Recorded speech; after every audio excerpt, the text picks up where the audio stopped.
With Vladimir Putin threatening for months to be the first world leader to use nuclear weapons, tactical weapons, since the U.S. Did against Japan with, of course, the incredible bomb in Hiroshima and Nagasaki in World War II. A new documentary from NBC News Studios examines the life and fate of J. Robert Oppenheimer, the brilliant scientist known as the father of the atomic bomb. The film, To End All War, examines his brilliance, but also how he misjudged the eventual impact of his cataclysmic creation, and features footage of the first successful detonation of an atomic bomb, known as the Trinity test. Here's a preview. 10, 9, 8. Oppenheimer was saying to himself, I must remain conscious. 7. I must remain conscious. 6. Seconds or hours. 5, 4, 3, 2. And all of a sudden,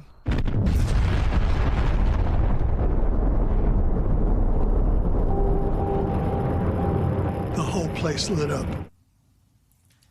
To End All War, Oppenheimer and the Atomic Bomb will premiere on MSNBC Sunday night at 10 p.m. Eastern. And joining us now is the film's executive producer and director, Christopher Castle, and Pulitzer Prize-winning author Kai Bird.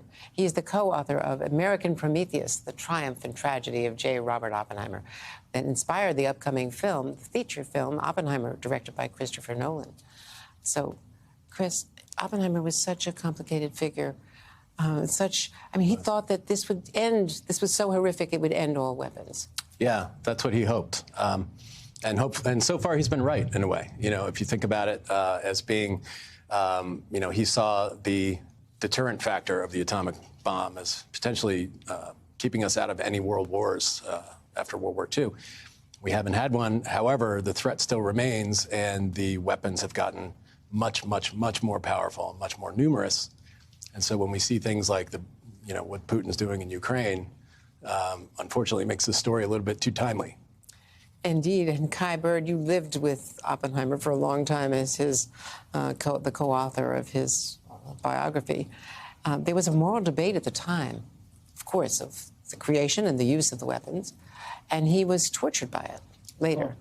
Absolutely. He was very tortured and ambivalent. And, he was a highly intelligent man. And so he had to be aware of all the complexities, morally speaking. This recalls for me the story that I was told by his last secretary at Los Alamos. They were walking to work one day in Los Alamos, just after the Trinity test. And Ann Wilson is walking with him, and he suddenly starts muttering, those poor little people, those poor little people. And she stops him and says, Robert, what are you talking about? And he says, well, Trinity has happened, the test worked. Now it's going to be used probably on a Japanese city, and there'll be innocents who will be the victims. And yet we know that week he was also simultaneously briefing the bombardiers who are going to be on the Enola Gay and instructing them exactly at what altitude it should be detonated. In order to have the maximum effect. To have the yeah, it's incredible. So he could do both things in his mind, feel anguish for the victims and do his duty in presenting this terrible weapon of mass destruction. And Chris Castle, he was later, during the McCarthy era, he was punished as a traitor for raising these moral issues. He was, yeah. Well, by that time, his worst fear essentially had been realized, and that, the Cold War took off. The arms race he had hoped to prevent had taken off, and the prevailing opinion among the military brass was, we need to just go all in. We need to build hydrogen bombs, and many of them. And he had warned against that, and so he was in the way.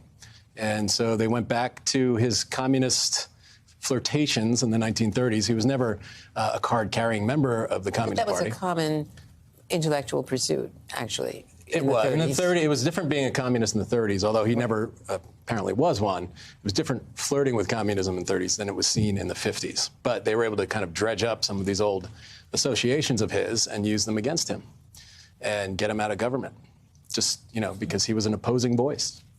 Kai, with all of his ambivalence, Talk to us about that meeting in the Oval Office with President Truman. Well, this is extraordinary. Just 3 months after Hiroshima, he has a meeting with Harry Truman in the Oval Office in October of '45. And it's his one opportunity to pitch to the president his belief that we now needed to contain the bomb. We needed to find some way to regulate it. So he's in the Oval Office. He's beginning to make this pitch to Harry Truman. And Truman stops him and says, well, Dr. Oppenheimer, when do you think the Russians are going to get the bomb? And Oppenheimer says, well, I'm not sure, sir, but in a few years. And Truman says, no, never. They're not capable of getting it. And at that moment, Oppenheimer loses it. He understands that the President of the United States does not understand that there are no longer any secrets about this, that other people can do what we've done. And he blurts out, you don't understand, Mr. President, I have blood on my hands, which is exactly the wrong thing to tell the man who made the decision to use 2 atomic weapons on Japanese cities. He blew it. And so he was investigated by the Atomic Energy Commission, and the end of his life was, just very, very difficult. It was. I mean, he remained at Princeton. He had his academic pursuits, but he was never quite the same. I think it was a sad way for him to leave government. He was vindicated in some level at the end of last year, though, when the Department of Energy decided to vacate the decision to have the hearings and therefore essentially exonerate him. But it comes too late for him to really experience himself. Well, Chris Castle, it's an extraordinary achievement. The documentary is just gripping. Thank you. And Kuiper as well. Your research is just amazing. Thank you so much. We'll be all watching. And make sure to watch To End All War, Oppenheimer and the Atomic Bomb, an NBC News Studios production. It airing Sunday night at 10 p.m. Eastern on MSNBC and streaming on Peacock.